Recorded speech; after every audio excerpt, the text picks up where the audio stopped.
जीवन को थोड़ा टॉप एंगल से देखना भूल गए, खुद को देखना भूल गए। पिछले 1 साल में मैंने जितने भी पब्लिक प्रोग्राम किए, एक फर्स्ट लाइन मैं पूछती हूँ, किस किस को खुशी चाहिए? सिंपल, आई कांट एक्सप्लेन क्या होता है। 1 सेकंड में बिना एक दूसरे को देखे कि भाई लोग हाथ उठा रहे हैं, नहीं उठा रहे, मुझे उठाना चाहिए, नहीं उठाना चाहिए, 1 सेकंड के अंदर सारे हाथ इकट्ठे होकर जाते हैं। मुझे खुशी चाहिए, मुझे शांति चाहिए। हमारी ये सारी मेहनत जो हम उस खुशी के लिए तो कर रहे थे, नहीं मैं किसके लिए मेहनत कर रहा हूँ? अपने और अपनों की खुशी के लिए। और आज हम हाथ उठा रहे हैं कि खुशी चाहिए। क्या है खुशी? दरअसल एक बहुत बड़ी मार्केटिंग स्ट्रेटेजी है। तो एक हैप्पी चेहरा, एक स्माइलिंग फेस और साथ में एक नया फोन। सो एक मेरी प्रोग्रामिंग बनने लगती है। हॉलिडे पे जाते हैं खुशी ढूंढने के लिए। हॉलिडे पे जाना प्रॉब्लम नहीं है, लेकिन खुश होकर जाना चाहिए, खुशी के लिए नहीं जाना चाहिए। साधनों में नहीं, खुद की साधना में सुकून होता है। ये बाहर की चीजों से नहीं आएगा, ये सिर्फ यहाँ की सोच से आएगा। और ये सोच कैसे बदलेगी? तो सडनली एक बच्चे को लगता है सब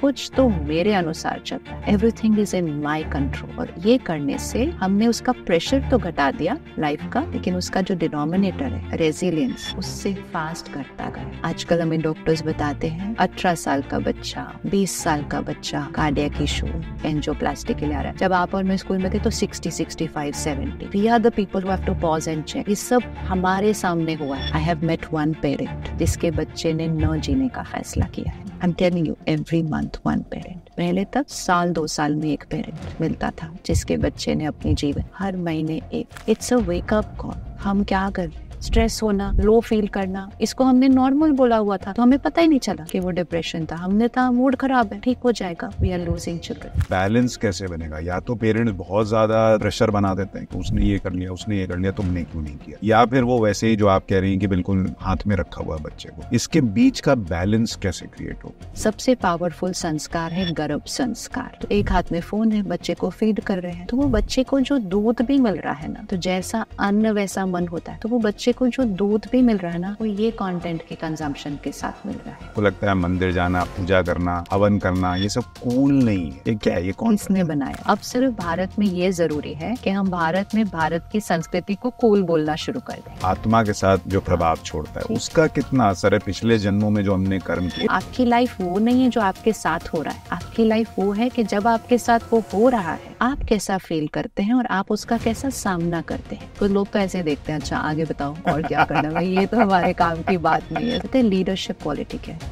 वो मुड़े, उन्होंने सबकी तरफ देखा और कहा हम करेंगे, ये डिसाइडेड है। कैसे करेंगे हम बाद में बात करेंगे। This is leader. और ये मेरे पिछले जन्म का कोई कर्म था, मैंने किसी की हत्या की, कुछ गलत किया, इसलिए मेरे साथ होना ही था। तो जो हत्या कर रहा है उसने अपराध किया या नहीं किया, या ये सिर्फ मेरा कर्म है जो मेरे साथ? कलयुग फिनिश होना है और सतयुग स्टार्ट होना है। तो जो अमृत काल है ना, वर्ड बिल्कुल राइट है। राम राज्य आना है, बिल्कुल राइट है। स्वर्णिम भारत तो आना है, ये 100% सर्टेन है। इसमें तो हमें 0.1% का भी डाउट नहीं है।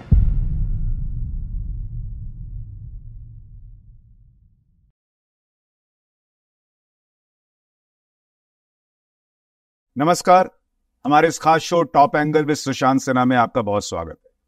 टॉप एंगल हमारा वो प्रयास जहां हम किसी भी विषय को थोड़ा टॉप एंगल पर जाकर देखते हैं, ताकि चीजों को समग्र तौर पर देख सकें। वो चीजें जो अमूमन नजर नहीं आती हैं वो भी दिखना शुरू हो। और आज हम इस रोज की आपाधापी के बीच जिस चीज को सबसे ज्यादा टॉप एंगल से देखने की जरूरत है, यानी हमारा जीवन, उसको थोड़ा टॉप एंगल से देखने का प्रयास करेंगे। और उसमें हमारी मदद करेंगी सिस्टर शिवानी, हमारे साथ हैं। सिस्टर बहुत बहुत स्वागत है आपका। शांति जी, ओम शांति। शुक्रिया। इतनी भागा दौड़ी है, इतना जीवन में गति जो है वो बढ़ती जा रही है, आपको लग रहा है कि लोग जीवन को थोड़ा टॉप एंगल से देखना भूल गए? खुद को देखना भूल गए हैं। जब जीवन शब्द भी यूज करते हैं ना, तो जो हमारे जीवन में हो रहा है उसको देखते हैं। इवन शरीर के स्वास्थ्य को भी देखते हैं कि भाई आजकल तो बहुत अवेयरनेस आ गई, हम ज्यादा ध्यान रखते हैं अपने शरीर के बारे में। तो जीवन के बाकी पहलुओं को देखते हैं, लेकिन जो इस जीवन को चला रहा है, मतलब मैं, वो शक्ति, उसकी तरफ टाइम नहीं है। हम कभी किसी को कहते हैं ना 10 मिनट, ज्यादा नहीं, 1 घंटा नहीं, 10 मिनट सुबह अपने लिए टाइम। कहते हैं हाँ हम एक्सरसाइज करते हैं ना, मैंने कहा अपने लिए, अपने शरीर के लिए तो करते हैं। इवन मैं कौन वो भी याद नहीं है, तो अपने लिए, मन के लिए वो टाइम नहीं निकालते। फिर वो जी रहे हैं ये कहकर कि तनाव तो नॉर्मल है, गुस्सा तो नॉर्मल है, दर्द तो नॉर्मल है, दुख तो नॉर्मल है, ईर्ष्या नॉर्मल है, चिंता नॉर्मल है। मतलब सारे वो संस्कार जो मन को तंग करते हैं, जो हमारी शक्ति को घटाते हैं, जो ही शरीर में बीमारी का भी एक रूप लेते हैं, उसको हमने नेचुरल बोल दिया, नॉर्मल बोल दिया। खुशी है, शांति है, जो हमारे एक्चुअल नेचुरल संस्कार हैं, उसके लिए हम कहते हैं हम चाहिए। पिछले 1 साल में मैंने जितने भी पब्लिक प्रोग्राम किए, कोई 1000 की गैदरिंग होती है, कोई तो 8-10 हजार की भी होती है। एक फर्स्ट लाइन मैं पूछती हूँ, किस किस को खुशी चाहिए? सिंपल, आई कांट एक्सप्लेन क्या होता है। 1 सेकंड में, बिना एक दूसरे को देखे कि भाई लोग हाथ उठा रहे हैं, नहीं उठा रहे, मुझे उठाना चाहिए, नहीं उठाना चाहिए, 1 सेकंड के अंदर सारे हाथ इकट्ठे ऊपर जाते हैं। मुझे खुशी चाहिए, मुझे शांति चाहिए। चलो भारत में तो इतने प्रोग्राम किए, पिछले हफ्ते मैं अमेरिका में थी 20 डेज। मेजॉरिटी भारतवासी ही थे प्रोग्राम में, जो अपना देश छोड़कर वहां गए ये सोचकर कि यहाँ जीवन में खुशी होगी। वहां कहा, पूछा, 1 सेकंड में हर एक ने ऐसे अपना हाथ उठाया, मुझे खुशी चाहिए। तो हमारी ये सारी तरक्की, हमारी ये सारी मेहनत, जो हम उस खुशी के लिए तो कर रहे थे, और किसके लिए कर रहे हो? आप किसी को भी पूछो, आप इतनी मेहनत क्यों करते हैं? थोड़ा जल्दी चले जाइए घर। नहीं नहीं, मैं किसके लिए मेहनत कर रहा हूँ? अपने और अपनों की खुशी के लिए। और आज हम हाथ उठा रहे हैं कि खुशी चाहिए। अभी भी अगर हम नहीं देखेंगे अपने आप को, अभी भी नहीं चेक करेंगे, अभी भी नहीं चेंज करेंगे, तो फिर तो आगे वाली बातें तो ऑलरेडी जीवन में आने शुरू हो गई है कि हमारे बच्चे जो हैं उनके ऊपर तो वो एक अलग प्रभाव पड़ गया है सारा।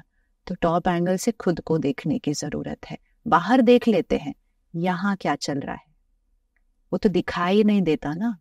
तो जब हम देखते भी हैं खुद को, तो हम देखते हैं मेरा काम कैसे चल रहा है, मेरा स्वास्थ्य कैसे चल रहा है, मेरे रिश्ते। मैं यहाँ, ये आंतरिक जगत है, ये बाह्य जगत है।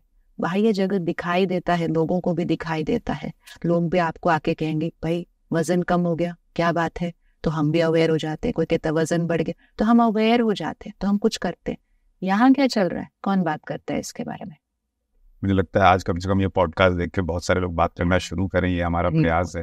सिस्टर, जब आप बात करती हैं खुशी की और इतने लोगों से मिलती हैं, सबसे बड़ा जो लोगों को आप कहें कि मिसकंसेप्शन है खुशी को लेकर, या उनकी जो परिभाषा गढ़ी गई है, उसमें क्या कमी देखती हैं? क्या है खुशी दरअसल?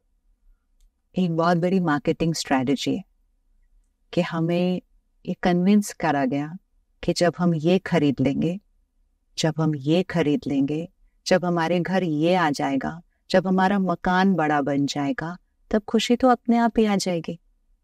क्योंकि हर होर्डिंग पर अगर आप देखें तो उस प्रोडक्ट के साथ एक बहुत हैप्पी चेहरा दिखाया जाता है। तो वो देख, कुछ भी चीज जो हम बार बार देखेंगे, सुनेंगे, पढ़ेंगे ना, वो हमारी सोच बन जाती है। तो एक हैप्पी चेहरा, एक स्माइलिंग फेस, और साथ में एक नया फोन, सो एक मेरी प्रोग्रामिंग बनने लगती है। दूसरे भी वैसे बात करने लगते हैं। सोशल मीडिया आ गया, हर एक अपनी फोटो खींच रहा है, देखो मेरे पास ये आ गया, स्माइलिंग फेस। अगले दिन मेरा फेस कैसा, वो थोड़ी मैंने सोशल मीडिया पे डालना है, लेकिन आज मेरे पास ये आ गया, मेरा स्माइलिंग फेस। तो सबसे पहले प्रोग्रामिंग हुई, चीजें आ जाएंगी ना।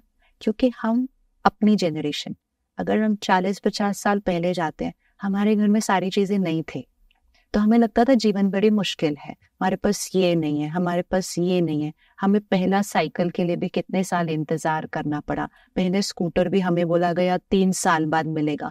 तो हम वो जनरेशन है जिसने बहुत मेहनत से कमाया, भी हमने मेहनत से है, लेकिन जब बचपन में थे तो पाया भी बड़ी मेहनत से था, और फिर हमने एक घर बनाने में बड़े साल लगा दिए। तो हम वो जनरेशन है जिसने बाहर की चीज लाने में बड़ी मेहनत की है। तो हमें लगा इतनी मेहनत जिस चीज पर की है, वो जब चीज आएगी तो खुशी तो अपने आप ही आ जाएगी ना, अपने आप आ जाएगी। तो एक हम चीजों में खुशी ढूंढते हैं, दूसरा हम अचीवमेंट में खुशी ढूंढते हैं। क्या आज हम इधर हैं, 2 साल बाद मेरी प्रमोशन होगी ना, मेरा औहदा बढ़ जाएगा, मेरे अंदर और लोग आ जाएंगे मेरी टीम के अंदर, तो नाम मान तो अपने आप ही बढ़ जाएगा, तो खुशी तो अपने आप ही बढ़ जाएगी। तो हमने उसमें खुशी ढूंढी।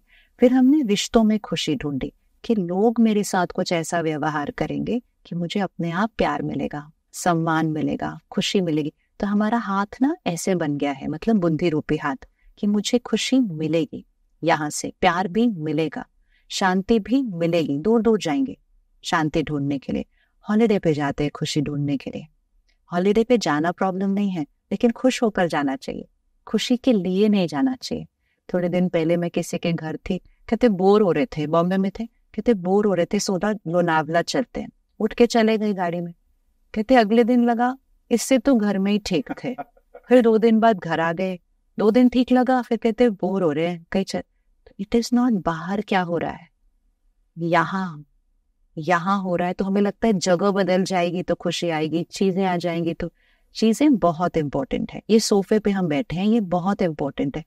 महंगाई है लेकिन ये मेरे शरीर को आराम देता है। कोई भी फिजिकल चीज फिजिकल कंफर्ट देगी क्योंकि वो बनी उसके लिए, चाहे वो ये सोफा है, चाहे हमारा बड़ा सा मकान है, चाहे हमारी गाड़ी है। पहले हम स्कूटर पे थे, फिर हमने एक छोटी गाड़ी खरीदी, फिर हमने थोड़ी सी और महंगी गाड़ी खरीदी, थोड़ी सी और महंगी।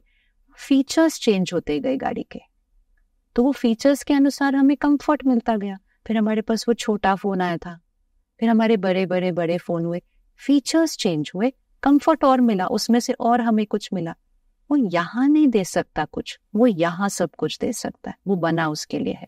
किसी फोन के बॉक्स पे नहीं लिखा आपको ये फोन यूज करने से खुशी मिलेगी, आपको कैमरा मिलेगा, आपको रिकॉर्डिंग मिलेगी, आपको खुशी।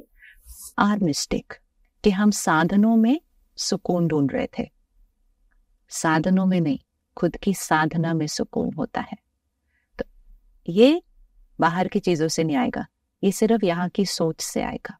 और ये सोच कैसे बदलेगी? तो आपकी और मेरी पेरेंटिंग कैसे ही थी, ये खाना है, ये पहनना है, यहाँ जाना है।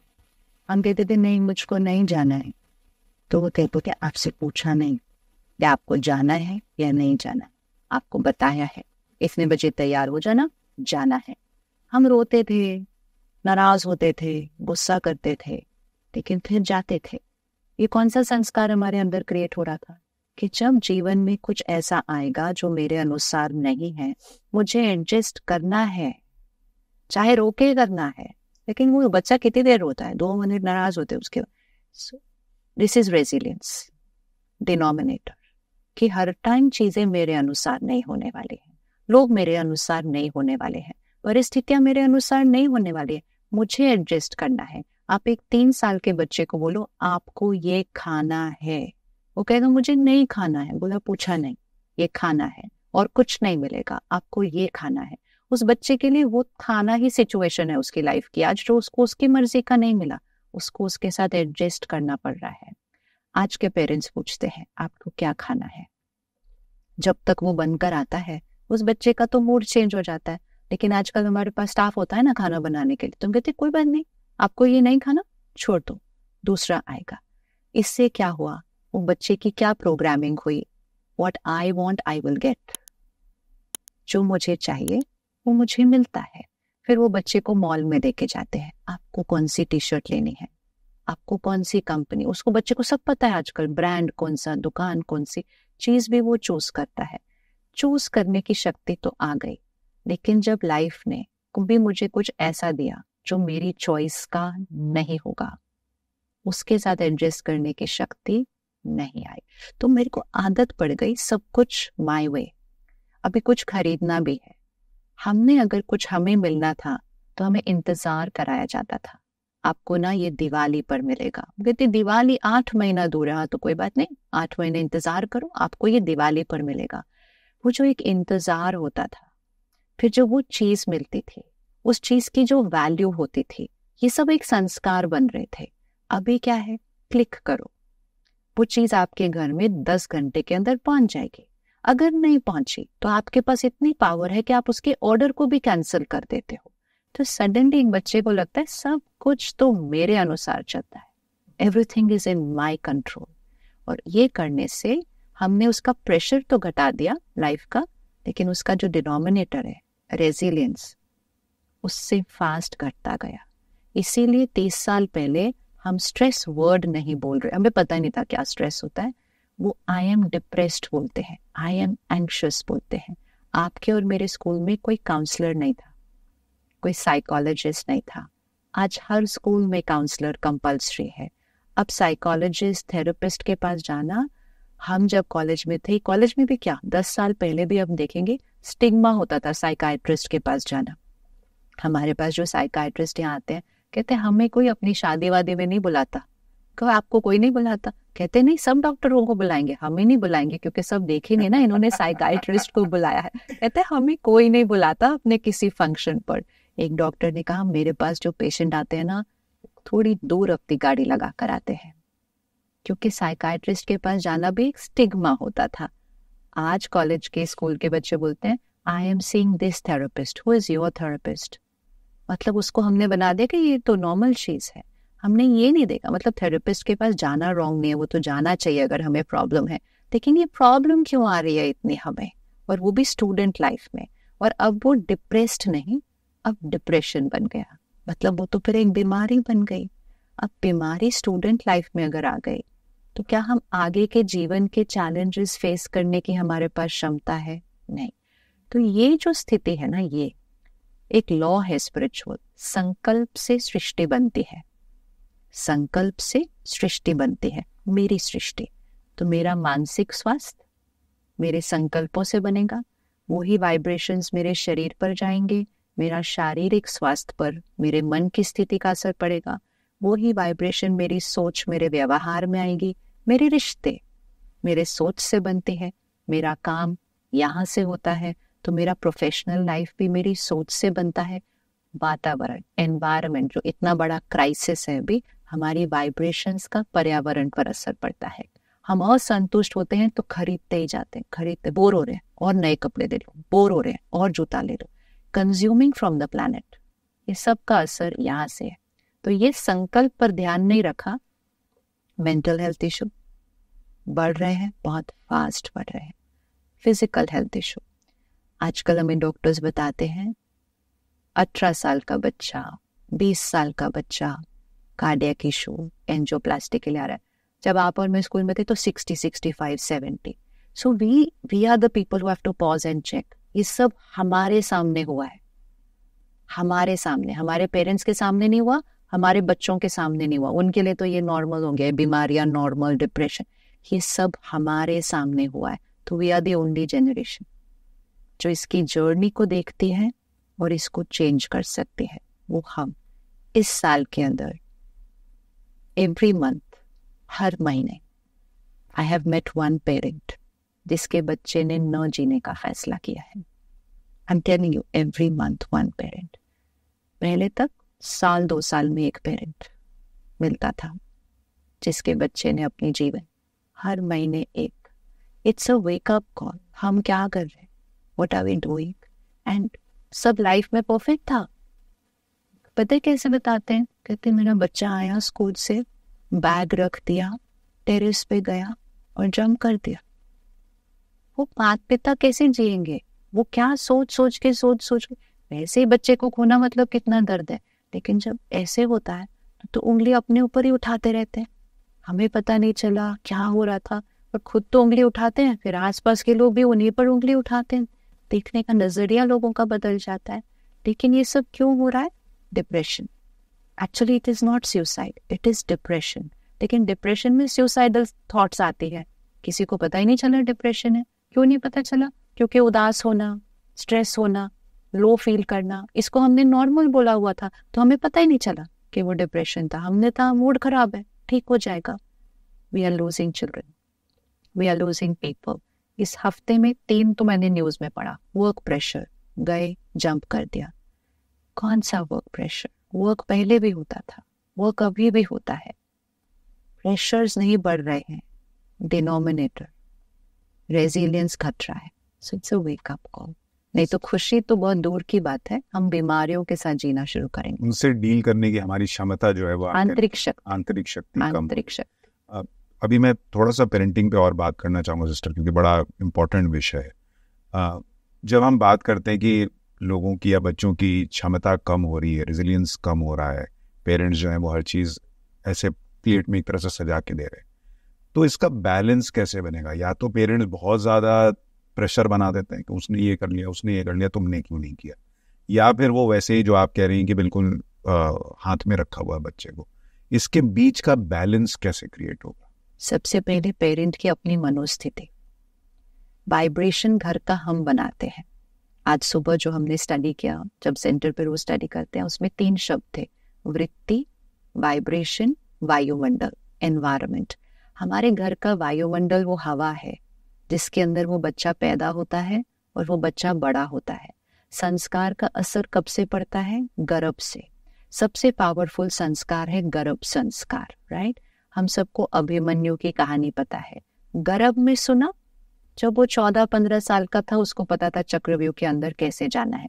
ये एक अभिमन्यु की कहानी नहीं है, ये हमें सिखाता है कि आत्मा जब गर्भ में प्रवेश करती है ना, वो डिटैच स्थिति में होती है, अभी उसका कोई अटैच, उसकी अब्जॉर्प्शन पावर हाईएस्ट होती है। 3 स्टेजेस में हमारी कैचिंग पावर हाईएस्ट होती है। कोमा में है, कोमा में है, सोल कैचेस एवरीथिंग, आपकी हर सोच बात आत्मा कैच कर रही है। शरीर छोड़ा, डेथ, आत्मा डिटैच्ड है, कैच हर चीज करती है। गर्भ में प्रवेश किया, आत्मा हर चीज कैच करती है। तो गर्भ संस्कार इज पेरेंटिंग। पेरेंटिंग बच्चा हाथ में आने के बाद नहीं है, बच्चा आत्मा प्रवेश कर गई, आपकी पेरेंटिंग स्टार्ट हो गई है। और वो पेरेंटिंग की तैयारी आपको पहले से करनी पड़ेगी। तो पेरेंट की सोच, पेरेंट की भाषा, पेरेंट के शब्द, पेरेंट का व्यवहार आत्मा गर्भ में कैच कर रही है, वो सबसे इंपॉर्टेंट है। अब जब आप और मैं अपने मदर के गर्भ में थे, दुनिया अलग थी। कहा जाता था अच्छी अच्छी बातें पढ़ो, शास्त्रों की पढ़ाई करो, देवी देवताओं की फोटो सामने लाओ, ऐसा बच्चा आएगा आपके घर। सिखाया तो तब भी जाता था, जो आप देखोगे, जो आप सुनोगे, जो आप पढ़ोगे, वैसा आप सोचोगे, वो असर बच्चे पे पड़ेगा, वैसे संस्कार आएंगे। आज वो मदर्स क्या देख रही हैं उस 9 महीने के अंदर?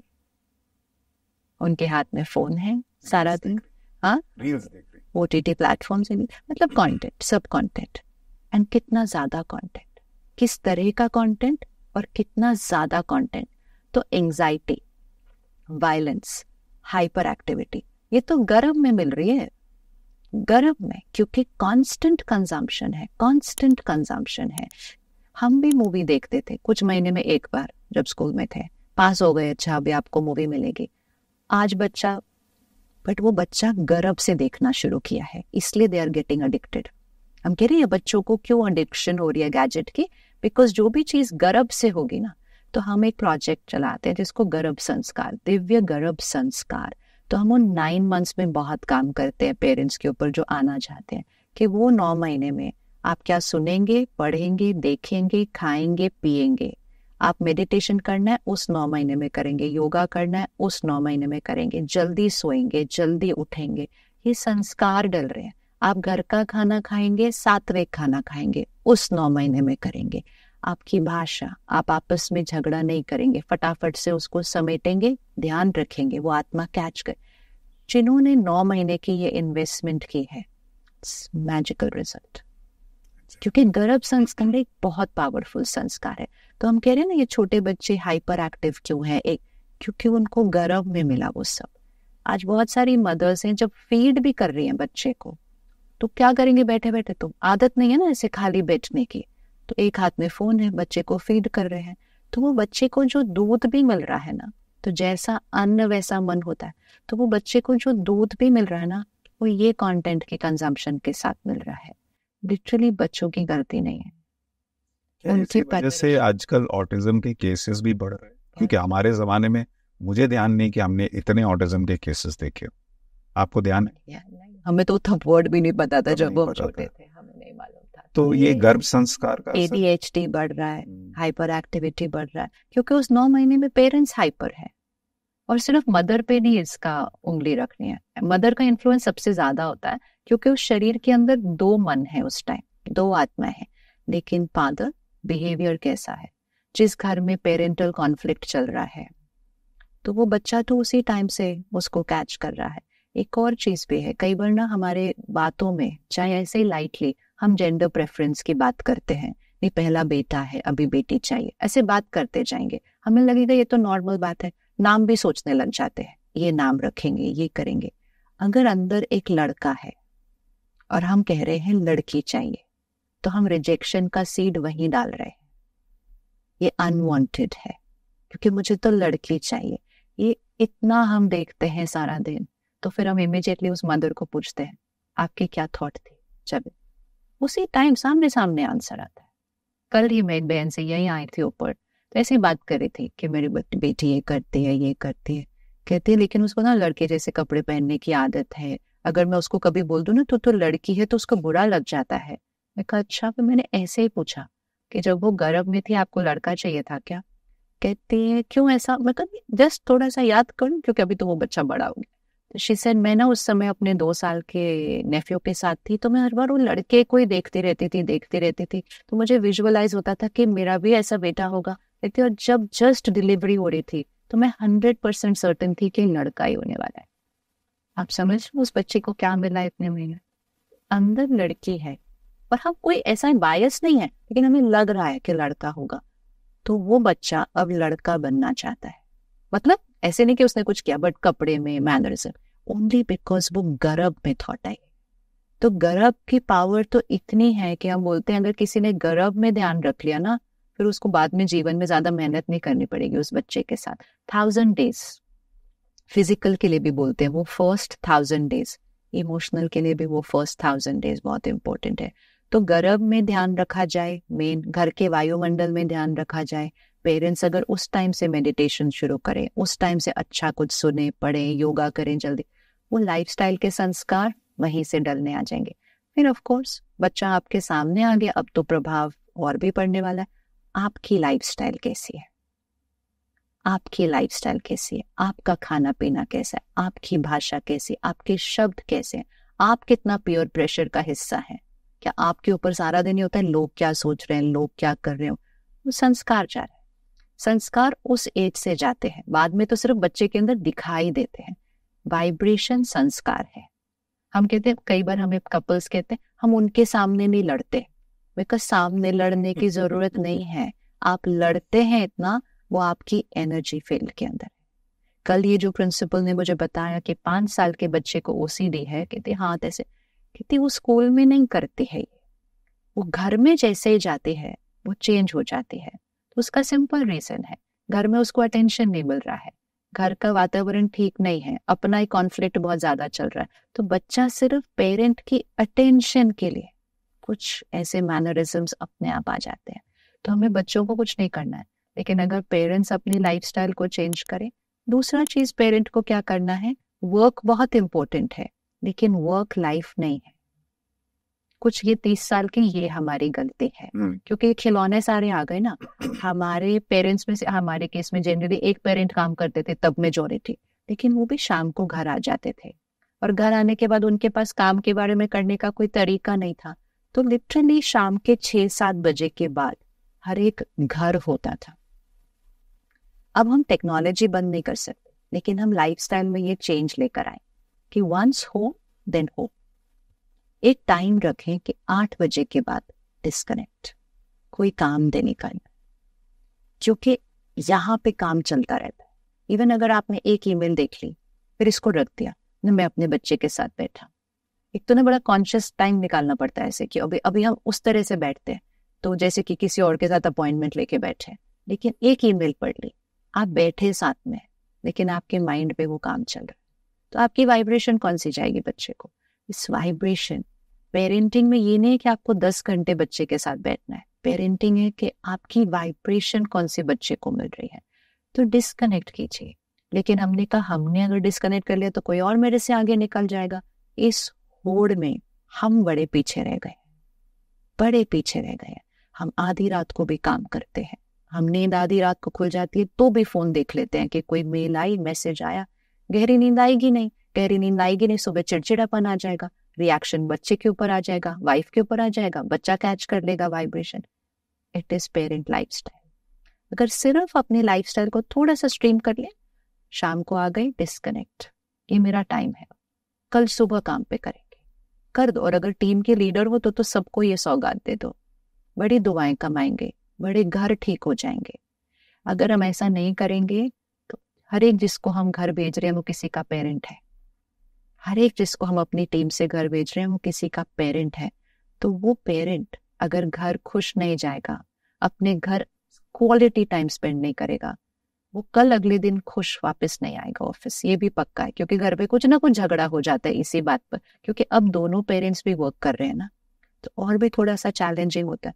दोनों थके हुए आते हैं, मन से थके हुए आते हैं, इरिटेबिलिटी ऑलरेडी स्टार्ट हो गई होती है, क्योंकि पूरा दिन काम कैसे किया होता है। पहले ही बोलते थे मुझे कुछ मत बोलना, मेरा आज का दिन बड़ा ही खराब था, दूसरा कहता है मेरा तो और भी खराब था। हम इस पे कंपैरिजन कर रहे हैं कि किसका ज्यादा खराब था, मतलब किसकी टॉलरेंस पावर कितनी घटी हुई है, ये नहीं सोच रही उसका उन पे क्या असर पड़ रहा है। और फिर घर आके भी वही फोन, वही टीवी, वही ओटीटी प्लेटफॉर्म्स, वही कंटेंट कंजम्पशन। सबसे पहली चीज कंटेंट कंजम्पशन पे रिस्ट्रिक्शन। घर में पूजा करो, हवन करो, कैसी एनर्जी हो जाती है, कहते हैं ना शुद्धिकरण हो गया, क्योंकि वो ऊर्जा फैलती है वातावरण के अंदर। घर में ये जो सारा दिन चल रहा है, कौन सी ऊर्जा बन रही है? विकार, काम, क्रोध, लोभ, मोह, अहंकार, ईर्ष्या, नफरत, हिंसा, इसके शब्द चल रहे हैं, सारा दिन चल रहे हैं, सारा दिन चल रहे हैं। एक्चुअली सिस्टर, हमने सनातन को भी तो इतना डिमीन कर दिया ना, हमको लगता है मंदिर जाना, पूजा करना, हवन करना, ये सब कूल नहीं है। ये क्या है? ये कौन किसने बनाया? लेकिन ये किसने किया? ये हमने किया, क्योंकि हमने सोचा नहीं। और बहुत सारा हम दूसरे देशों में ट्रैवल करने लगे, अच्छी चीजें सीख लेनी चाहिए, ये भी नहीं, हम नहीं कह रहे कि वो कुछ गलत करें, पर उनका कल्चर अलग है, हमारा कल्चर अलग है। हमें अपने संस्कार, अपनी संस्कृति। कुछ दिन पहले मैं एक स्कूल में प्रोग्राम के लिए जा रहे थे, तो प्रिंसिपल के साथ वॉक करके आपको हॉल तक जाना है। हम जब स्कूल में वॉक करते थे यहाँ से वहाँ, जितने टीचर्स रास्ते में मिलेंगे तो good morning ma'am, good morning ma'am, good morning, 10 बार भी मिले तो सेम 10 बार, अच्छा लगता था करके भी। मैं प्रिंसिपल के साथ वॉक कर रही थी, तो भी बच्चे ऐसे ही उसको क्रॉस कर रहे थे, बाल ऐसे, किसी का बहुत नाम का स्कूल है वो दिल्ली शहर में, चिंगम खा रहा है कोई, सॉक्स आधी उधर। एक तो मेरे को वही देख के थोड़ा सा अलग, क्योंकि हम बड़ा अलग तरह से हमें जाना पड़ता था, किसी ने विश नहीं किया ज्यादा। तो मैं एंड तक पहुंचते पहुंचते मैंने पूछा, मैं कहा ये विश नहीं करते आपको? तो उन्होंने क्या बताया, कहते respect can not be demanded, if they feel like respecting they will respect. मतलब जबरदस्ती विश नहीं करना है, मन करेगा तो विश, नहीं मन करता तो नहीं करो। तो मैंने उनको कहा ये जो लड़की अभी क्रॉस करके गई यहाँ से, ये 20 साल के बाद किसी के घर की बहू बनेगी अगर ये भारत में ही रहती है तो। मैंने कहा आप ये सिखा रहे हैं कि कल इसके सास ससुर को, इसको मन करेगा रिस्पेक्ट करने का तो ये करे, नहीं मन करेगा रिस्पेक्ट करने का तो ये नहीं करे। She said of course respect can not be demanded, you have to be worthy of that respect. आप ऐसे काम करो जिससे सोच। और हमें क्या सिखाया गया था, जैसे बड़े आए उठो, पांव छुओ, नमस्ते करो, इवन ये बेसिक धर्म भी तो कल्चरल इन्फ्लुएंस है, और फिर कंटेंट से तो वो इन्फ्लुएंस आ ही रहा है, तो ये हमारी रिस्पॉन्स। और फिर हम बहुत सारे अब अपने ग्रैंड पेरेंट्स के साथ भी नहीं रह रहे ना, अगर जो ग्रैंड पेरेंट्स के साथ भी रह रहे ना तो चलो वो वाला इन्फ्लुएंस उनका आता रहता है, क्योंकि हमने कूल की डेफिनेशन चेंज कर ली है। अब सिर्फ भारत में ये जरूरी है कि हम भारत में भारत की संस्कृति को कूल बोलना शुरू कर दें। ये कूल बोलना शुरू करेंगे ना, ये सब बच्चे कूल के पीछे भागते हैं। हाँ, व्हाट इज कूल? उस दिन किसी ने ट्वीट किया, सेवा शुड बी कूल, मतलब देने को कूल बनाओ। हमेशा कितना कमा रहे हैं वो कूल नहीं है, लेकिन किसी को भी क्या किया देना, ये सिर्फ एक लहर फैलानी है। तो आपके पास तो ये पावर है, you know, media is power, media के पास पावर है। शो लहर फैला दी, 4-5 दिन फैला दो, बहुत जल्दी लोगों की सोच बन जाती है, क्योंकि उसको कंटेंट को कंज्यूम कर रहे हैं। तो कंटेंट के पास ये पावर है, वो किसी के भाग्य को यहाँ लेकर जा सकती है। कंटेंट के पास पावर है, वो किसी के भाग्य को यहाँ लेकर जा सकती है। तो मीडिया पहले से ज्यादा बहुत पावरफुल हो चुका है इस वजह से। तो कूल बनाना है, लेकिन हमें करना है। अभी भी आप अपने बच्चों को नहीं फोर्स कर सकेंगे जब तक आप खुद नहीं करेंगे। हमारे पास कई पेरेंट्स आते हैं, हमारे बच्चे को ना मेडिटेशन सिखा दो आप, उसके टीचर ने बोला है वो फोकस नहीं कर सकता है। कहाँ, हम बच्चों को नहीं, पहले आप आ जाओ, ये हमारे पास टाइम नहीं है। सिर्फ नहीं, फिर नहीं आ सकते, आप आएंगे हम उनको भी सिखाएंगे, लेकिन आप नहीं करेंगे घर पे, कहेंगे आपके पास टाइम नहीं, और आप उसको बोल देंगे जाओ तो मेडिटेशन करो, ये नहीं हो सकता है, ये नहीं हो सकता है। आप करेंगे, उसको सिखाना नहीं पड़ेगा, वो तो अपने आप ही करने लग जाएगा आपके साथ साथ। फिर इट्स फिंगर इज योर। और मैं कई बार आज के दिन में इतना स्ट्रेस है बच्चों को। ये भी कहीं मैं लेक्चर देने गया, मिलने गया, वो बताता हूँ कि मुझे 10वीं में 76% मार्क्स आए थे। आपको कितने आए थे? मेरे को 90। तो आपके फिर भी उस जमाने के हिसाब से बहुत अच्छे मार्क्स थे, लेकिन फिर भी हमारा जीवन चल रहा है। ऐसा नहीं कि हमारा जीवन खत्म हो गया। तो जो आजकल के छोटे छोटे बच्चे कि मुझे 80% आ गया, कई बार तो लोगों को 98% में उनके मन मुताबिक कॉलेज में अगर एडमिशन ना मिले तो वो स्ट्रेस ले लेते हैं कि मुझ में कुछ कमी रह गई। 98% तो हम लोग सोचते भी नहीं। थोड़े दिन पहले एक प्रिंसिपल से मिलना हुआ, कहती 3rd स्टैंडर्ड के बच्चे को ले आए मेरे पास, एक लड़का और लड़की जो फिजिकली एक दूसरे के साथ थे, ऐसे मतलब अपने लेवल पे। तो प्रिंसिपल कहती मुझे तो एक तो पता नहीं चला इनसे मैं बात कैसे करूं इसके बारे में, what am I going to do. कहती स्कूल में होनी शुरू हो चुकी है ये चीजें कुछ है, लेकिन कहती इतने छोटे थोड़ी। कहते आई डेंट नो कि मैं इनसे बात कैसे करूं। तो वो मतलब 3rd स्टैंडर्ड का बच्चा कितना इनोसेंट होता है। ये कंटेंट की वजह से ना इनोसेंस भी बहुत जल्दी जा रही है। देखते हैं ना, अगर एक बच्चा एक पेरेंट का फोन ऐसे उठा ले तो उसमें कोई सेंसरशिप तो है नहीं ना। छोटा बच्चा भी ऐसे ही स्क्रॉल कर रहा है, स्क्रॉल करते जा रहा है। तो फिर कहा कि मैंने उनसे सिर्फ पूछा कि ये मतलब कैसे ये थॉट आया, या मतलब what ever language she must have used, के कैसे। तो उन्होंने कहा हमने टीवी पे देखा कि वो ऑन हमने किया तो वो वीडियो आ गया, तो हमने भी करना। पेरेंट देख रहा है, चल रहा है, वाइब्रेशन है, विजुअल तो है, वाइब्रेशन है। अपनी सोच से इन विकारों को निकालना है। खुद ऐसे वीडियो देखेंगे, खुद की सोच में होगा। हम कहेंगे बच्चों के सामने नहीं देखते, ये सामने पीछे का कुछ है ही नहीं। ये जो है ना, ये हमारा आभा मंडल बनाता है और हमारे आभा मंडल की एनर्जी में वो पलते हैं। अगर मेरी सोच में काम विकार है, क्रोध है, वैसे ही वीडियोस देखते हैं, वैसे ही जोक्स क्रैक करते हैं, वैसे ही भाषा यूज करते हैं। इनको कुछ करना नहीं है, इन्होंने सिर्फ हमारे संग के रंग में वो ले लेना है, वाइब्रेशन। तो पवित्रता, शुद्धता अपने जीवन में लानी पड़ेगी, क्योंकि हमारा मैक्सिमम कंटेंट में यही चीजें हैं। अभी सिस्टर, ये तो अभी जो हम कर्म कर रहे हैं वो एक दूसरा कर्म जो हमारे आत्मा के साथ जो प्रभाव छोड़ता है, उसका कितना असर है पिछले जन्मों में जो हमने कर्म किया? उसका भी असर है, लेकिन उसका असर क्या है? उसका असर है कोई सिचुएशन आएगी आपकी लाइफ में। लेकिन सिचुएशन भी जब आएगी, अगर आपकी आज की स्थिति पावरफुल है तो आपका प्रेजेंट कर्म बहुत पावरफुल होगा ना। कितनी बड़ी बड़ी सिचुएशंस आ सकती हैं, बीमारियां आ सकती हैं, रिश्तों में कोई टक्कर आ सकती है, कोई शरीर छोड़ सकता है हमारे घर में, बिजनेस ऊपर नीचे हो सकता है। यही तो 4-5 चीजें होंगी लाइफ के अंदर, और क्या होने वाला है, इनमें से ही आएगा। लेकिन जिन्होंने अपने ऊपर काम किया है, जो अपनी शक्ति को रोज बढ़ाते हैं, जब ऐसी बात आती है उनके पास उसको सामना करने की शक्ति होती है। तो सबसे ज्यादा पावरफुल होता है हमारा प्रेजेंट कर्म। पूर्व कर्म सामने से आता है। आप किसी को भी देख लो, आपकी लाइफ वो नहीं है जो आपके साथ हो रहा है। आपकी लाइफ वो है कि जब आपके साथ वो हो रहा है, आप कैसा फील करते हैं और आप उसका कैसा सामना करते हैं। किसी को कैंसर है, लेकिन उन्होंने अपनी सोच बदली। उन्होंने कहा ठीक, इवन अगर डॉक्टर ने बोला आपके पास 6 महीने है, तो उन्होंने कहा कोई बात नहीं, एक तो हम ध्यान रखेंगे कि हम 6 महीने नहीं, हम और लंबा जिएंगे, और एक अगर हम रहेंगे उतना समय तो हम उस समय को भी सदुपयोग करेंगे। भाग्य मुश्किल आया है, प्रेजेंट कर्म बहुत अच्छा है। किसी को सिर्फ 100 बुखार होता है, लेकिन वो इतना हाय हाय करते हैं सारा दिन, हाय मैं बीमार हूं, मैं बीमार हूं। पावर जो आया है उसमें नहीं, पावर हम अभी कैसे हैं। पास्ट कर्म तो बस सामने से आता है, पावर हमारे प्रेजेंट कर्म में, हमारा रिस्पॉन्स।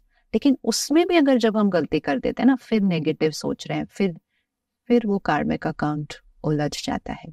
हमें तो मेडिटेशन से इतना प्रैक्टिस कराया जाता है सोल कॉन्शियसनेस का कि मैं आत्मा हूं, कि जब डेथ भी होती है किसी की फैमिली में, इमीडिएट, इवन अगर एक पेरेंट ने अपना बच्चा खोया है, अभी पता चला है, इमीडिएट पहले वो मेडिटेशन में बैठेंगे, कहेंगे मुझे उसको शक्ति देनी है, मुझे उसको शक्ति देनी है, क्योंकि उनको नॉलेज है कि वो आत्मा अभी आगे जा रही है ना, मुझे उसको शक्ति देकर भेजना है, दुआएं देकर भेजना है, उसको शुक्राना से भेजना है।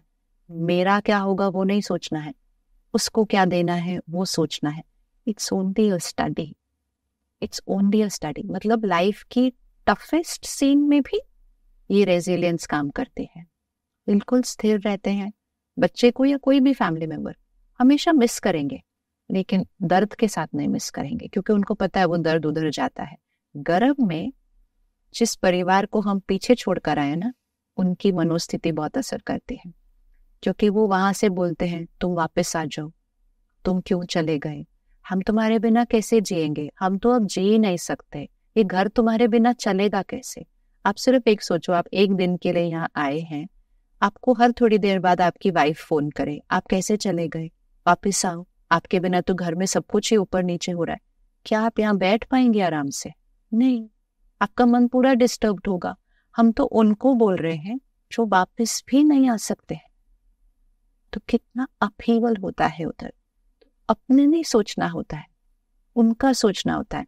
हमने एक परिवार का सदस्य खोया, उन्होंने तो पूरा परिवार खोया, उन्होंने तो काम कारोबार घर मकान सब कुछ खोया, एक सेकंड में खोया।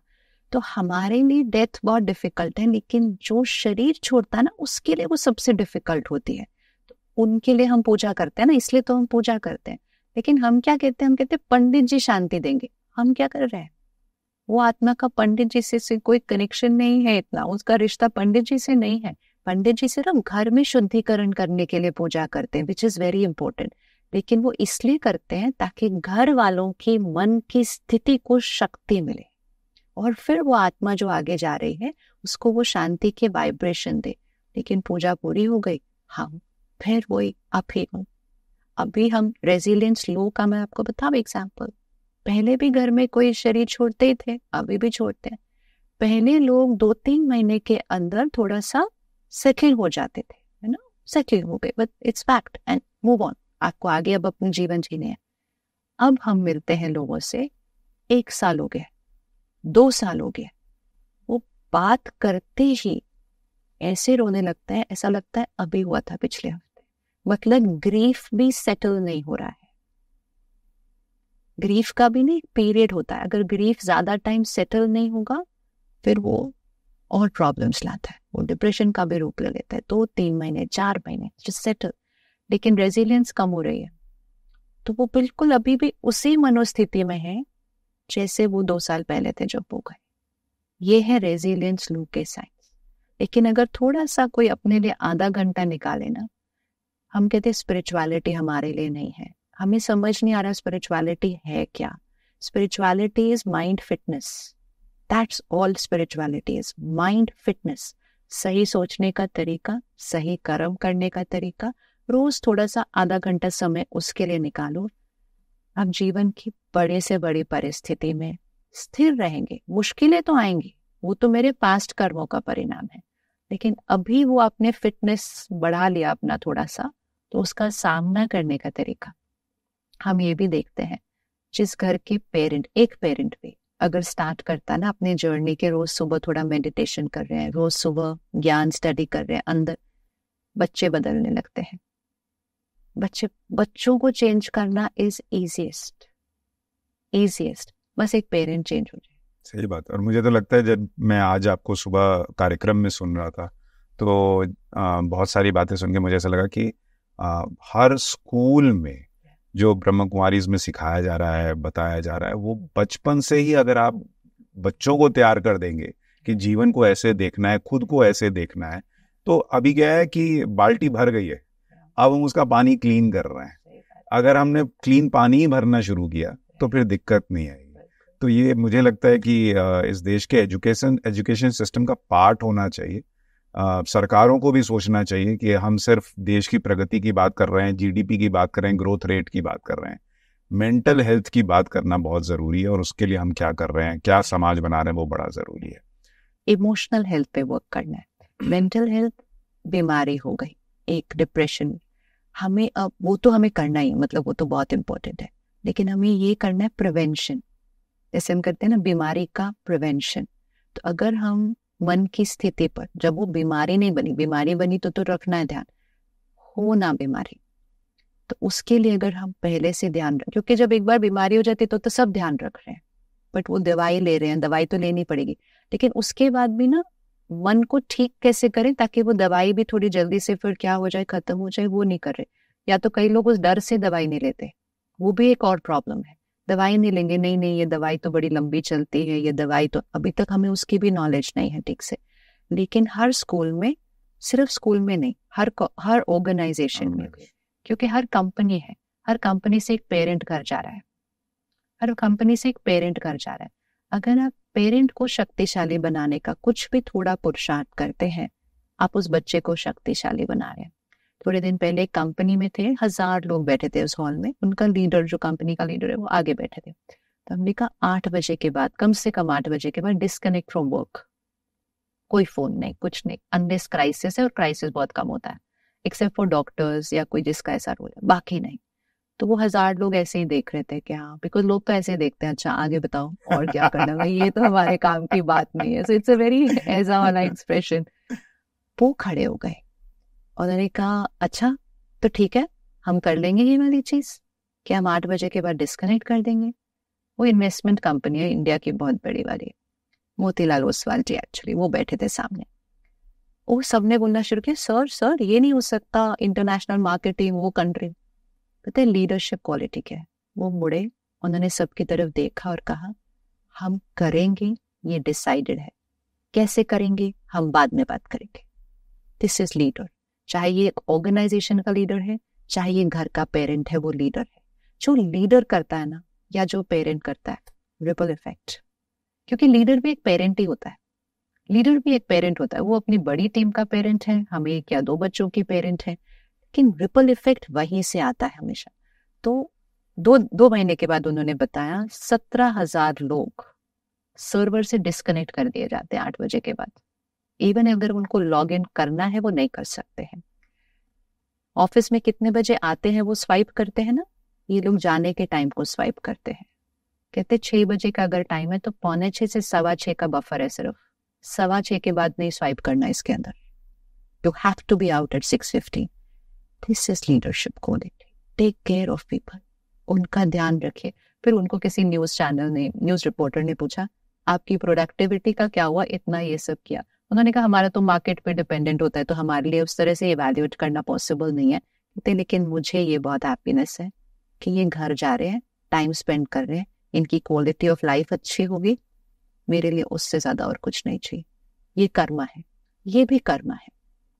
हर कंपनी के लीडर को, हर बिजनेस के ओनर को ये याद रखना पड़ेगा, अगर आपके जो लोग आपके साथ काम करते हैं, अगर उनके घर में प्रॉब्लम्स चल रही हैं क्योंकि ऑफ द वर्क स्टाइल, तो ये आपका कर्मा बनता है। अगर मैंने अपने एम्प्लॉय को घर जाके भी फोन किया, ये करो वो करो वो करो, वहां उसका झगड़ा हो रहा है उसकी वाइफ के साथ क्योंकि वो बच्चों के साथ पढ़ाने की जगह यही काम मेरे साथ, ये मेरा कर्मा बनता है, उसका नहीं, ये मेरा कर्मा बनता है। ऐसा दान जो घर आता है ना, ये बहुत लोगों के दर्द के साथ आता है। एंड फिर मोस्ट इम्पोर्टेंट, कैसे बच्चे, कल ये जब आपकी कंपनी में उनके बच्चे आएंगे ना, तो शायद वो जो आपको प्रोडक्टिविटी आप सोच रहे हो वो नहीं। अभी भी बहुत इस पे अवेयरनेस आ गई है कि जो यंगर पॉपुलेशन, बहुत छोटे, मतलब 20 साल 25 साल के जो अब आ रहे हैं, वो वर्क प्रेशर को हैंडल नहीं कर पा रहे जैसे हमने किया। Denominator, resilience low. So we are right at that time. अभी भी लेट तो हो गया थोड़ा, लेकिन फिर भी राइट एट दैट टाइम। मनोस्थिति स्कूल में भी, लेकिन बड़ों की, पेरेंट्स की, वर्क प्लेस, ये वर्क प्लेस से बहुत बड़ा काम होगा। स्कूल में जब हम बोलते हैं ना आप ये सब थोड़ा सिखाओ, कहते पहले हमारा सिलेबस भी नहीं खत्म होता, अब हम ये भी करें, ये तो पेरेंट्स को करके भेजना था ना, कि संस्कार तो पेरेंट्स को सिखाने चाहिए। तो फिर उनसे यही बात होती है, इसके लिए सब्जेक्ट नहीं रखना होता अलग, कल्चर, स्कूल का कल्चर। स्कूल के कल्चर में जो आप सिखाओगे बच्चा जल्दी जल्दी अब्सॉर्ब करेगा। भाषा कैसी है, मर्यादाएं कैसी है, मर्यादा की लकीर वापस ड्रॉ करनी। आज तो बड़े शहरों में मर्यादाएं हमने बहुत चेंज कर दी है। हम उन घरों में बड़े हुए जहां अगर फादर, जो फादर फिगर है, वो अगर ड्रिंक करते थे या स्मोक करते थे तो हमारी घर में लड़ाई होती थी उसके बात के ऊपर कि नहीं करना, नहीं। तो हमारी प्रोग्रामिंग थी कि ये गलत है, क्योंकि हमारे घर में झगड़ा हो रहा है ना उस टॉपिक के ऊपर, तो ये गलत है। अभी तो इकट्ठे बैठ के लेते हैं हस्बैंड वाइफ की, आई एम नॉट डिफरेंट। और फिर बच्चे को बोलते हैं जब तुमको लेना होगा ना तो हम पहले इकट्ठा करेंगे, उसको रॉन्ग तो खैर नहीं बोल रहे, इंडोर्स कर रहे हैं। तो हम जब पेरेंट्स कहते हमें तो छुप के लेना पड़ा अपने पेरेंट्स से, ये क्यों छुप के ले, ये मेरे साथ ले।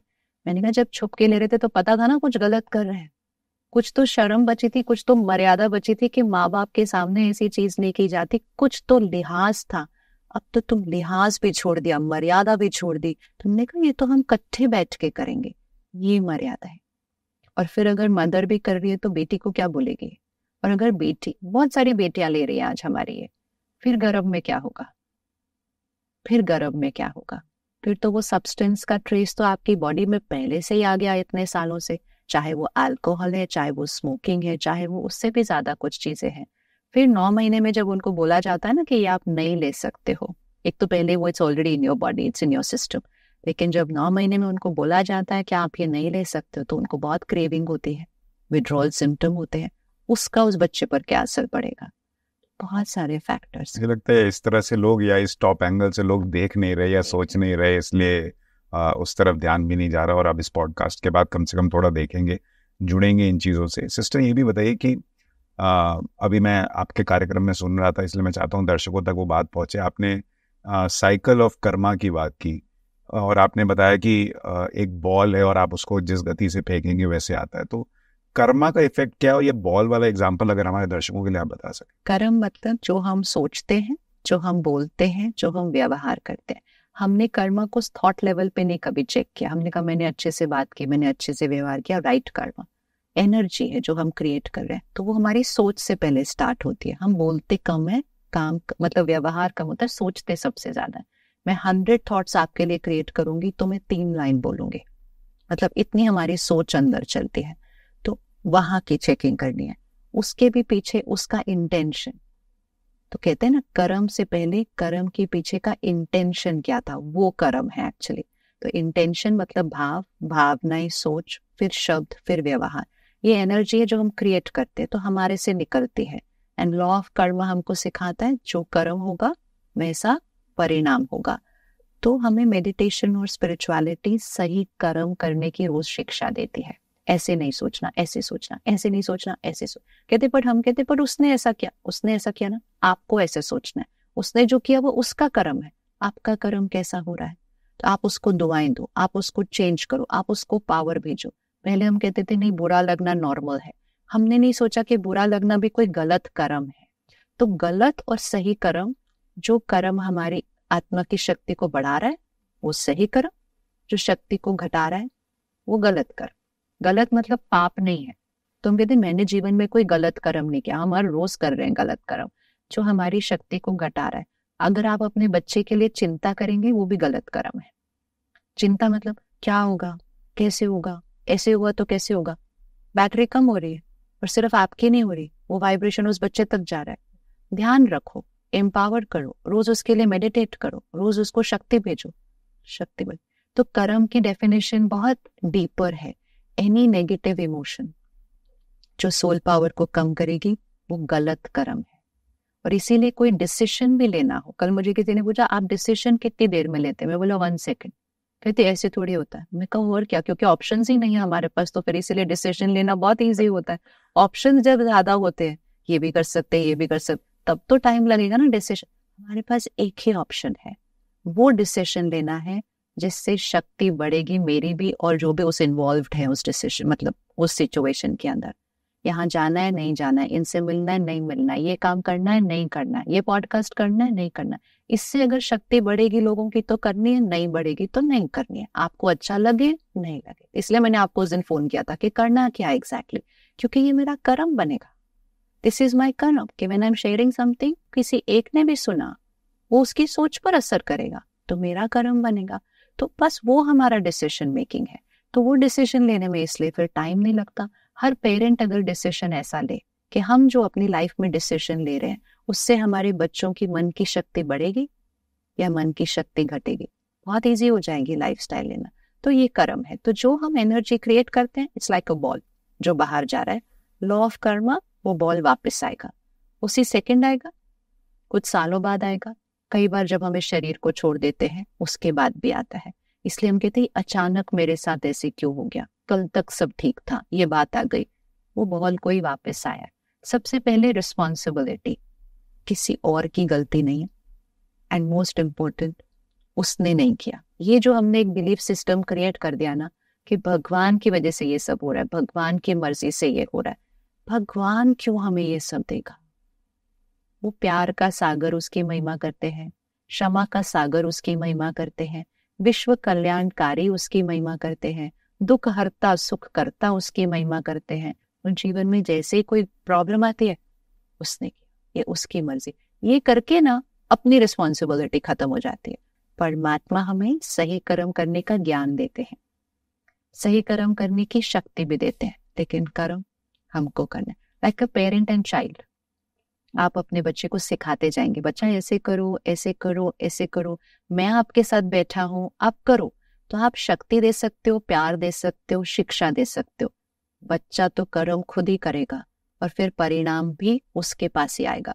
और जब परिणाम आएगा ना, तब भी आप उसको परिणाम को फेस करने की भी शिक्षा दे सकते हैं, शक्ति दे सकते हैं, लेकिन परिणाम उसको फेस करना। जैसे पेरेंट एंड चाइल्ड, वैसे परम पिता, supreme parent and child. Sister, इसमें मेरा एक प्रश्न है जो इसको सुनकर आता है मन में, कि अगर हमने कोई कर्म किया और लॉ ऑफ कर्मा कहता है कि वो आज नहीं तो कल लौटेगा, तो फिर जो लौट के आ रहा है वो अगर मेरा कर्म है, तो मेरे साथ जो कर रहा है उसके लिए वो कर्म बनेगा या नहीं? मान लीजिए कि मैं, किसी ने मेरी हत्या की, राइट, और ये मेरे पिछले जन्म का कोई कर्म था, मैंने किसी की हत्या की, कुछ गलत किया, इसलिए मेरे साथ होना ही था। तो जो हत्या कर रहा है उसने अपराध किया या नहीं किया, या ये सिर्फ मेरा कर्म है जो मेरे साथ? ये आपका कर्म है जो आपके साथ हो रहा है, लेकिन सामने वाले के पास भी ऑप्शन है। सपोज मेरा पहले का आपके साथ एक कार्मिक अकाउंट है जिसमें कुछ आपने मेरे साथ गलत किया, तो मेरे अंदर आपके प्रति एक गलत रिकॉर्डिंग ऑलरेडी आएगी। तो जैसे ही आप और मैं सामने आएंगे ना, वो वाइब्रेशन अपने, अगर आप देखो किसी किसी के साथ ना हमारी ऐसे ही बनती ही नहीं है, पता नहीं क्यों नहीं बनती है, और किसी के साथ हमारी बहुत अच्छी बनती है, पता नहीं क्यों बहुत अच्छी बनती है। कभी कभी बाहर बहुत अच्छी बनती है, घर में अच्छी नहीं बनती। कई बार एक बच्चे के साथ बहुत अच्छी बनती है, दूसरा बच्चा हमसे डरता रहता है। ये सब हमारे पास्ट कार्मिक कनेक्शन है। पेरेंट वही है, एक बच्चे का उनके साथ एक अलग रिलेशनशिप है, दूसरे का अलग है। एक बच्चा बहुत सेवा करता है, एक बच्चा परवाह ही नहीं करता है, हम कहते हैं ये बच्चा ऐसा है। ना, वो बच्चे के साथ ये कार्मिक अकाउंट था, ये बच्चे के साथ वो सेवा का कार्मिक अकाउंट नहीं था। लेकिन अगर अभी मैं जब आपको मिलूं, मेरे को लग रहा है कि मेरे ना बड़ी आपके प्रति मेरे अंदर ऐसी वाली वाइब्रेशन आ रही है, तो लेकिन अब मैं रोज सुबह सुबह स्टडी कर रही हूँ, ऐसा नहीं सोचना है, ऐसा नहीं करना है, ऐसा नहीं करना है, बात को खत्म करना है।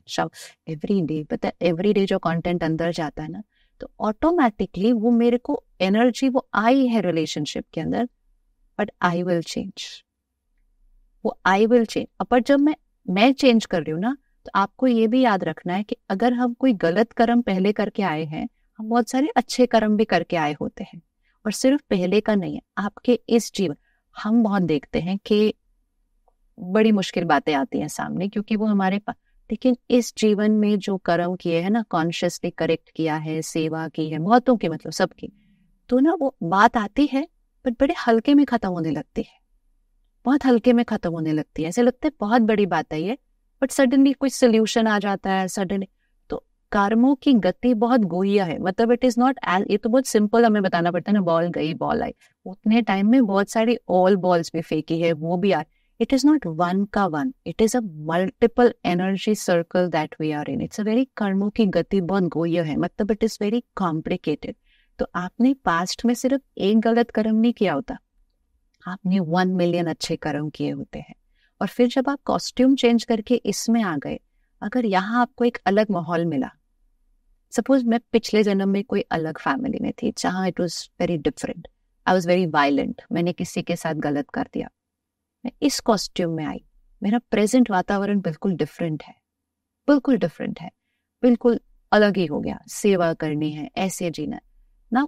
एक गलत कर्म तो बहुत बड़ा किया है, लेकिन अभी के कर्मों का खाता बिल्कुल एक अलग डायरेक्शन में जा रहा है। तो ये जो कर्मों का खाता भी साथ में चलेगा ना, तो वो कार्मिक अकाउंट आएगा भी ना, तो ये कर्मों का खाता भी तो साथ में है ना। तो सब कुछ डायनामिक साथ साथ काम कर रहा है। इसलिए पास्ट से मेरे सामने अचानक क्या आएगा मुझे नहीं पता है, कुछ भी आ सकता है, लेकिन प्रेजेंट को अच्छा करते जाओ। एंड अच्छा मतलब यहाँ की स्थिति को अच्छा करो। देखो दुनिया में भी जब कुछ संकट आता है तो पंडित जी क्या कहते दान करो ग्रहचारी उतरेगी। तो हम दान करते हैं, मतलब हम गाय को खिलाते हैं, सिर्फ वो दान से नहीं होगा। इसका मीनिंग है मेरे कोई नेगेटिव कर्म की वजह से ये संकट आया है, पहले उस संस्कार का दान करो, उस कमजोरी का दान करो, मतलब वो कर्म को बदलो, तब इस कार्मिक अकाउंट को फेस करने की ताकत बढ़ेगी। बट हम सिर्फ फिजिकल दान करते हैं, बट एटलीस्ट हम दान करते हैं, मतलब कुछ दो। अगेन वो आपको ऐसे बना रहा है कि संकट आया इसलिए क्योंकि ऐसे नहीं थे, गिवर नहीं थे। दिया चलाते हैं ना घर में, कहते दिया चलता रहना चाहिए तो जीवन शुभ रहेगा। दिया थोड़ा सा ऐसे होता है ना, ऐसे पैनिक हो जाते हैं, ऐसे उसको बचाने जाते हैं। वो उस दिए की बात नहीं है, वो दिया हमें सिखाने के लिए है कि जीवन में हमेशा दिया बनो, सबको देने वाला बनो, तो जीवन हमेशा शुभ रहेगा। लेकिन जब शिफ्ट हो गए, मुझे खुशी चाहिए, मुझे प्यार चाहिए, मुझे सम्मान चाहिए, सिर्फ चाहिए पे आ गए, दिया बुझ गया। और क्योंकि दिया बुझ गया तो शुभ चीजें नहीं हो रही बहुत सारे, ये स्ट्रेस सब, ये सब तो अशुभ ही है ना, खुश नहीं है तो ये अशुभ ही है। तो दिया, तो सनातन धर्म क्या है? सनातन धर्म कहते आदि सनातन देवी देवता धर्म। भारत की संस्कृति देवी देवता। सनातन धर्म का मीनिंग क्या है? वो रिलीजन नहीं है, वो सिविलाइजेशन है। हम उसको रिलीजन बोल देते हैं तो हम कहते हैं ये हिंदू धर्म है, हम हिंदू धर्म के नहीं है। आदि सनातन देवी देवता धर्म, धर्म मतलब क्वालिटी ऑफ द सोल। आपका धर्म क्या है? ये पानी है, इसका धर्म क्या है? शीतलता देना, ये इसकी क्वालिटी है, ये इसकी ड्यूटी है।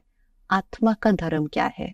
पवित्रता, शांति, खुशी, सुख, शक्ति, ज्ञान, आनंद, सतोगुणी आत्मा, ये 7 गुण हर आत्मा का धर्म है, यह धर्म है।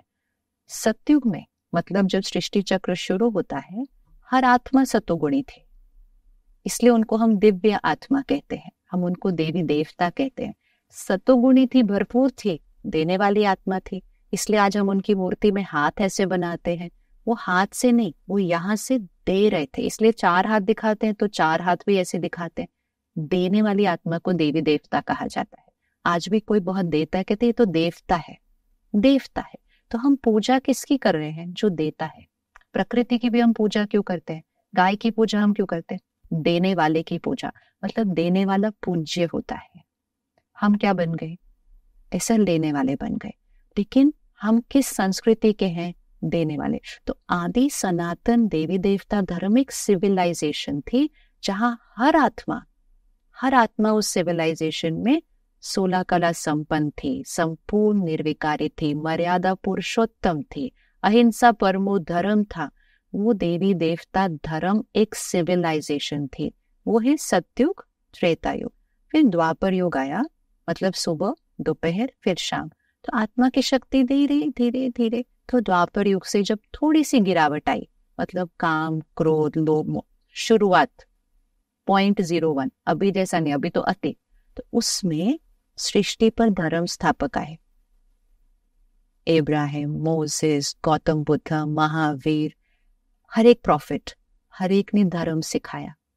धर्म बनाने नहीं आए थे, धर्म सिखाने आए थे। शांति, प्यार, हम एक फैमिली है, हम एक परमात्मा के बच्चे हैं, उंगली ऊपर थी, सबको जोड़ने की कोशिश थी।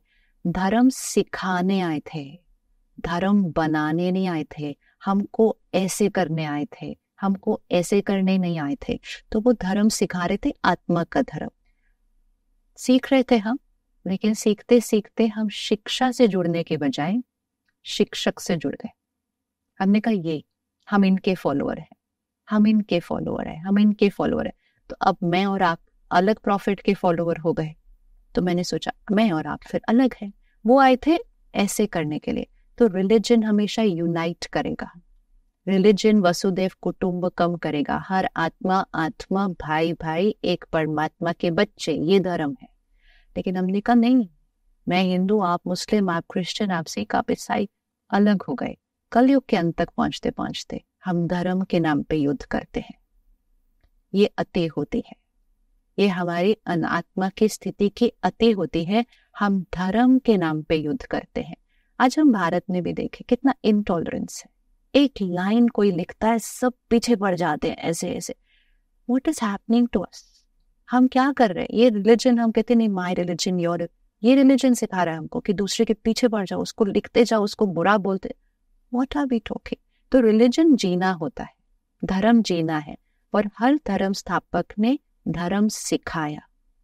हमने कहा हमने धर्म बनाया, और फिर वो बनाया कोई बात नहीं, लेकिन उस नाम पे एक दूसरे से अलग हो गए, दूर हो गए, और उसी नाम पर आज युद्ध कर रहे हैं। ये होता है कलयुग की अति। ये साइकिल है, सुबह दोपहर शाम रात, सृष्टि चक्र घूमता रहता है। और अभी हम घोर कलयुग में हैं, घोर कलयुग में। इसलिए आप देखो हर विकार की अति, अभी अति, लेकिन हर अति के बाद अंत होता है। तो विकारों का अब अंत होगा। कलयुग फिनिश होना है और सतयुग स्टार्ट होना है। तो जो अमृत काल है ना, वर्ड बिल्कुल राइट है, वर्ड बिल्कुल राइट है। राम राज्य आना है, बिल्कुल राइट है, बिल्कुल राइट है, आना है, लेकिन पुरुषार्थ करना है, लाना है उसको। तो ये दुनिया को कई बार लोगों को लगता है प्रलय होने वाली है सब, बिकॉज इतना कुछ हम देख रहे हैं ना, natural calamities, war, nuclear war कभी भी हो सकता है, वो भी हम रोज पढ़ रहे हैं। प्रलय मतलब सृष्टि फिनिश नहीं होती कभी भी, कलयुग फिनिश होता है। आप एक मकान में रह रहे, पुराना हो गया, बिल्कुल टूट फूट फूट सा हो रहा है, नया मकान साथ साथ बनेगा। मकान से शिफ्ट होंगे, मतलब पुराना मकान टूटने वाला है, नए मकान में शिफ्ट। ऐसा नहीं होगा होमलेस हो जाएंगे कि मकान ही नहीं है, ऐसे। The world never stops, the world never stops. ये सृष्टि का चक्र हमेशा घूमता रहेगा। तो जो स्वास्तिक हम बनाते हैं ना, आप उसको सिंबल को सामने लेकर आइए, ऐसे बनाते हैं 4 भाग, फिर हम बिंदी लगाते हैं, इधर बिंदी, इधर बिंदी, इधर बिंदी। ये स्वास्तिक वो 4 युग का प्रतीक है, इसलिए उसको कहते हैं स्वास्तिक। स्व का अस्तित्व, ये मुझ आत्मा का अस्तित्व है। और 4 भाग बना के हम बिंदी लगाते हैं। मैं आत्मा पहले सतयुग में थी, फिर मैं आत्मा त्रेता युग में आई, फिर मैं आत्मा द्वापर युग में गई, अब मैं आत्मा कलयुग में। ये आत्मा बिंदी का हम प्रतीक बना रहे। तो वो 4 भाग कैसे है? पहले भाग में हाथ ऐसे, आप करके देखिए, पहले भाग में हाथ ऐसे है ना, इधर वाला, ये वाला, ये देने वाली आत्मा है। सतयुग में हर आत्मा ऐसी थी, भरपूर थी, देने वाली थी। त्रेता युग में हाथ नीचे हो जाता है, मतलब देना थोड़ा सा कम, सोल पावर थोड़ी सी कम। द्वापर युग में हाथ ऐसे हो जाता है, चाहिए चाहिए चाहिए, जस्ट स्टार्टिंग है। कलयुग में हाथ ऐसे। अब हम मार रहे हैं, अपनी सोच से अपने आप को मार रहे हैं। तो पहले ऐसे थे, फिर ऐसे हुए, फिर ऐसे हुए, फिर ऐसे हुए, लेकिन इसके बाद जो युग है वो ऐसे वाला है। तो हम सबको सिर्फ कहते हैं ऐसे से ऐसे बनना है, कलयुग से सतयुग बन जाएगा। स्वर्णिम भारत तो आना है, ये 100% सर्टेन है, इसमें तो हमें 0.1% का भी डाउट नहीं है, 100% सर्टेन है। परमात्मा वही सिखा रहे हैं कि सतयुग आना है, लेकिन संस्कारों से लाना है। और वो भारत का बहुत बड़ा रोल है इस समय पर, बहुत बड़ा रोल है। और अगर अब हम देखें, वो सारी बातें वो जिक्सॉ पजल की तरह फिट होनी शुरू हो गई है। बस थोड़ा सा भारत में हमें भारत की संस्कृति को वापस पकड़ना है। रिलीजन नहीं, संस्कृति, संस्कृति, संस्कार। हर रिलीजन संस्कार सिखा रहा है, स्पिरिचुअलिटी संस्कार सिखा रहा है। अपने धर्म को जीना है, and we will create magic like that. ये पहला ऐसा पॉडकास्ट है जिसमें मुझे लग रहा है कि मैं मेडिटेशन कर रहा हूँ आपको सुनते सुनते। और अभी बहुत सारी चीज़ें और सुनने की इच्छा थी, लेकिन आपको जाना है और मैं ऑलरेडी आपका 15 मिनट ज़्यादा ले चुका हूँ।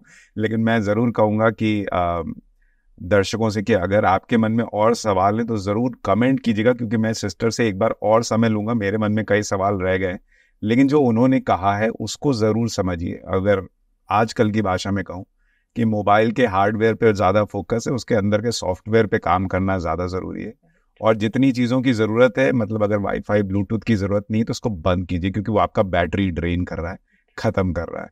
तो वो बड़ा ज़रूरी है। और देने वाले बनिए, वो आपने बहुत अच्छी बात कही है। और भारत के लिए स्वर्णिम समय तब है जब हम भी उसमें अपना योगदान दे रहे हैं और उसमें अपनी भूमिका निभा रहे हैं। सिस्टर, बहुत अच्छा लगा आपसे मिलकर, बात करके, और ये सारी बातें सुनकर। मुझे उम्मीद है कि जितने लोग भी ये पॉडकास्ट देखेंगे उनके जीवन में कुछ ना कुछ तो फर्क जरूर आएगा। बहुत बहुत धन्यवाद हमारे साथ जुड़ने के लिए, और ये वादा कीजिए कि आप एक और पॉडकास्ट के लिए वक्त देंगे। जरूर, डेफिनेटली। ओम शांति। शुक्रिया। नमस्कार।